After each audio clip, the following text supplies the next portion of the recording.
랜선 교회에 오신 것을 환영합니다. 안녕하세요. 슬기로운 신앙생활 메밀묵 한정민 목사입니다. 오늘도 매일 하나님과 친밀한 교제를 나누는 묵상에 동참하신 여러분들을 환영합니다. 요즘 하루하루를 어떻게 보내고 계시나요? 코로나가 아직도 기승을 부려서 우리는 외부와 단절된 생활을 하고 있습니다. 그리고 다른 사람들과의 교제도 단절되었죠.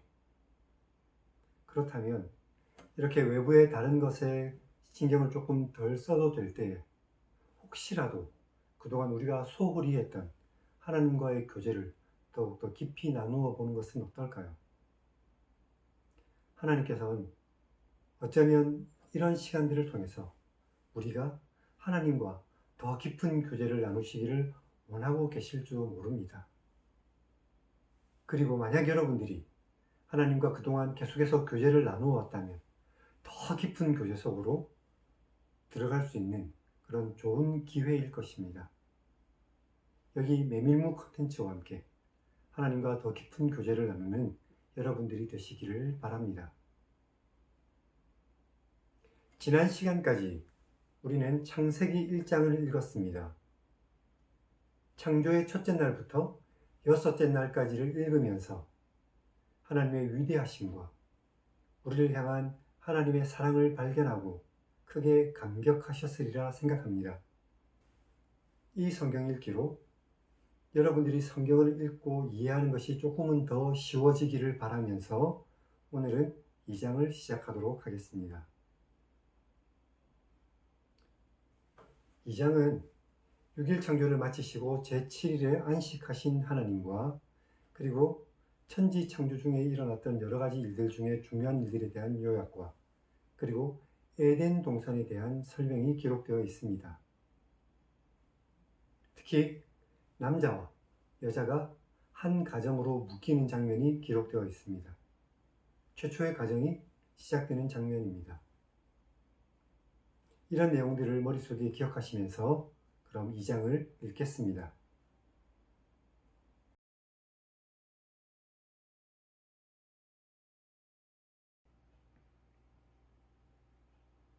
하늘과 땅 그리고 세상 만물이 하나님의 계획대로 다 이루어졌습니다. 하나님께서 진행하시던 창조 사역을 7째 날에 마치셨습니다. 하나님께서는 하시던 모든 일을 그치고 7째 날에 안식하셨습니다. 하나님께서 그 7째 날을 복되게 하시고 거룩하게 하셨습니다. 이것은 하나님께서 천지를 창조하시던 그 모든 일을 마치시고 그날에 안식하셨기 때문이었습니다. 이것은 온 세상이 창조될 때 하늘과 땅이 만들어진 것에 대한 이야기입니다. 여호와 하나님께서 땅과 하늘을 만드시던 날에 여호와 하나님께서 땅에 비를 내리지 않으셨고 땅을 갈아 농사를 지을 사람도 없었기 때문에 들에는 풀과 나무가 아직 없었고 채소가 나지 않았습니다. 그리고 안개만 땅에서 올라와 온 지면을 적시고 있었습니다. 여호와 하나님께서 땅의 흙으로 사람을 만드시고 생기를 그 코에 불어넣으셨습니다. 그래서 사람이 살아있는 존재가 되었습니다. 여호와 하나님께서 동방의 에덴에 동산을 만드셨습니다. 그리고 지으신 사람을 에덴 동산에 두셨습니다. 여호와 하나님께서 그 땅에서 보기에 아름답고 먹기에 좋은 나무가 나게 하셨는데 에덴 동산 가운데에는 생명나무와 선악을 알게 하는 나무도 있었습니다. 강이 에덴 동산에서 흘러나와 동산을 적시고 동산에서부터 갈라져 네 근원이 되었습니다. 첫째 강의 이름은 비손입니다. 금이 있는 하윌라라는 땅을 다 둘러 흘렀습니다. 그 땅에서 나는 금은 순금이었고 그곳에는 베델리엄과 호마노도 있었습니다. 둘째 강의 이름은 기혼입니다. 구스 온 땅을 두르며 흘렀습니다. 셋째 강의 이름은 히데겔이며 아수르 동쪽으로 흘렀습니다. 넷째 강은 유브라데입니다. 여호와 하나님께서 창조하신 사람을 에덴 동산으로 이끌어 거기서 그 땅을 경작하며 지키게 하셨습니다. 여호와 하나님께서 그 사람에게 동산에 있는 모든 나무의 열매는 내가 마음대로 먹을 수 있지만 선악을 알게 하는 나무의 열매는 먹지 말라. 만약 내가 그것을 먹는다면 너는 반드시 죽을 것이다. 라고 말씀하셨습니다. 여호와 하나님께서 사람이 혼자 사는 것이 좋지 않으니 내가 그를 위하여 돕는 배필을 지을 것이다. 라고 말씀하셨습니다. 여호와 하나님께서 흙으로 각종 들짐승과 각종 새를 만드셨습니다. 그리고 아담이 그것들을 무엇이라고 부르는지 보시려고 들짐승과 새들을 아담에게로 이끌어 가셨습니다. 그리고 아담이 들짐승과 새들을 부르는 것이 곧 그것들의 이름이 되었습니다. 아담이 모든 가축과 공중의 새와 들의 모든 짐승에게 이름을 지어 주었습니다. 그런데 아담에게는 돕는 배필이 없었습니다. 여호와 하나님께서 아담을 깊이 잠들게 하셨고 그가 잠들자 하나님께서 아담의 갈빗대 하나를 취하시고 갈빗대가 빠진 그곳은 살로 채우셨습니다. 여호와 하나님께서 아담에게서 취하신 그 갈빗대로 여자를 만드셨습니다. 그리고 그 여자를 아담에게로 이끌어 왔습니다. 아담이 여자를 보고 이는 내 뼈 중의 뼈요 살 중의 살이다.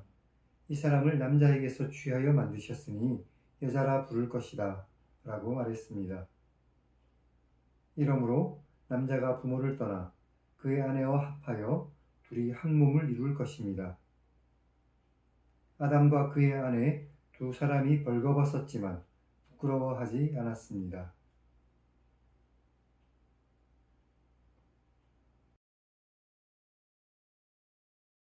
오늘은 여기까지입니다. 하나님께서 제7일에 안식하셨습니다. 사실 하나님께서 6일 동안 천지를 창조하신 이후에 너무 피곤하시거나 너무 힘이 드셔서 안식하신 것이 아닙니다. 하나님은 그러실 이유가 전혀 없는 위대하시고 완전하신 하나님이십니다. 하나님의 안식은 우리를 위한 것이었습니다. 우리도 열심히 일하고 또 하나님의 은혜 안에서 안식을 누리는 그런 귀한 존재가 될 수 있게 된 것입니다. 2장 10절부터 14절까지에 나오는 내용들로 에덴 동산의 위치를 특정하려고 하는 시도들이 많이 있습니다. 오늘의 이란 지방이라든지 아니면 오늘 서아시아 지방 전체 아니면 이집트까지 이르는 광범위한 범위가 에덴 동산이다 라고 말하는 분들도 계십니다. 사실 어디가 에덴 동산인지 우리는 알 수는 없습니다. 다만 그 지명에 보면 지금도 있는 티그리스 강이나 유프라테스 강 정도 그 유역 정도가 아닐까라고 짐작할 수는 있지만 그렇다고 해서 우리가 지금 오늘날 에덴 동산을 눈으로 볼 수 있는 것도 아니고 그곳이 얼마나 넓은지 그곳이 어딘지 지금은 알 수 없습니다. 왜냐하면 하나님께서 사람들이 찾지 못하도록 만드셨기 때문입니다. 그래서 에덴 동산의 위치나 에덴 동산의 크기가 우리에게 중요한 것은 아닙니다. 중요한 것은 하나님께서 천지를 창조하실 때 에덴이라는 동산을 만드시고 그 동산에 사람들이 살도록 인도하셨다는 것입니다.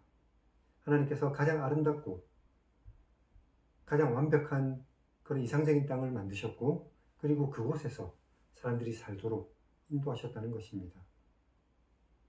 하나님께서는 사람들을 척박한 황무지 같은 곳에 두셔서 그것을 스스로 개간하고 스스로 가꾸어서 뭔가를 얻어내고 그렇게 살라고 만드신 것이 아니라 가장 아름답고 가장 이상적인 곳을 만드셔서 그곳에서 살도록 이끄셨다는 것입니다.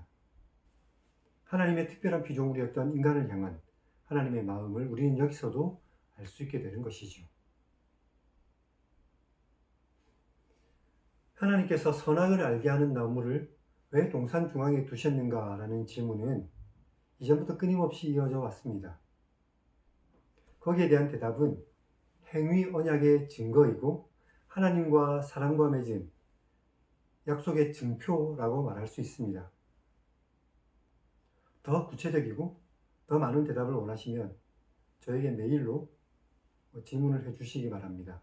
아니면 여러분들이 섬기시는 교회에서 목사님들께 한번 여쭤보시기를 바랍니다. 그리고 이것은 믿음의 영역입니다. 믿지 않는 사람과 굳이 이런 것을 가지고 다툴 필요가 없습니다. 믿지 않으면 이해할 수 없습니다. 이해하지 못하는 사람과 굳이 이야기를 섞어서 여러 가지로 힘든 일을 당하실 이유가 없다는 겁니다. 이런 일로 불필요하게 논쟁하지 마십시오. 24절에는 나레이터의 목소리가 등장합니다. 이 나레이터의 목소리는 가정에 대해서 말해주고 있습니다. 부모가 없던 아담이 그 부모를 떠나 여자와 한 몸이 되었다. 한 가정이 되었다는 의미이죠. 부모가 없던 아담에게 그 부모를 떠나라는 표현을 쓴 것을 보면 이것은 아담에게만 국한되는 내용이 아니라 그 위에 모든 인류, 오늘날 우리에게까지 주시는 말씀인 것이 분명합니다. 가정은 남자가 그 부모를 떠나서 자신의 아내와 한 가정이 되는 것입니다. 그래서 가정의 기본 단위는 바로 부부라는 것, 우리가 분명히 이해하면서 살아가야 될 것입니다. 자, 그럼 계속해서 하나님 1인칭 시점의 성경 읽기를 시청하시기 바랍니다.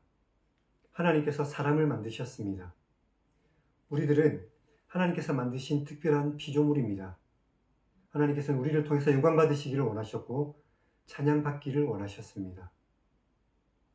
혹시라도 우리가 하나님께 영광 돌리지 못하고 찬양하지 못했다면 우리의 삶을 이제 턴해서 하나님께서 우리를 창조하신 그 이유에 맞게 매일의 삶 속에서 하나님께 영광 돌리고 하나님을 찬양하는 그런 복된 삶을 사시기를 축원합니다.